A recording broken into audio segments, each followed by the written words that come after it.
I came over one day with Dr. Cooley, with a realtor, and we walked through those front doors, and I just saw the restaurant. I visualized it as I walked through the door.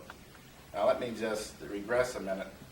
While I was in school in the 70s, there was a restaurant on the opposite corner over there called the Penguin. Small cafe, really. But students and faculty and staff hung at that place religiously. I mean, I was there literally every day. And they were known for the hot dog special, which you saw on the menu too: hot dogs, coleslaw, mound of fries, and spicy barbecue sauce on top.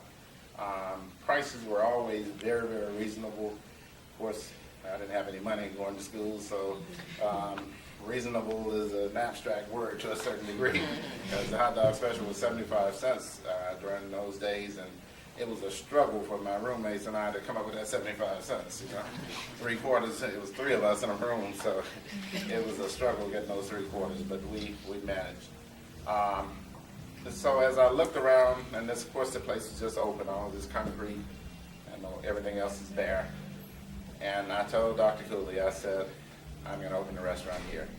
And I said, I already have the name. And he said, so do I. What's yours? I said, the Penguin. He said, that's mine also. Wow. So we're jumping up and down, hugging each other. I'm sure people driving by thought that was really weird, but who's the old guy, the young guy hugging each other and all. And I'm just hoping that we get to the day that people don't see color. And I never wanted to be considered an African American club manager. That question used to be asked me all the time because I was the first with my company. And people would say, how does it feel to be an African American general manager?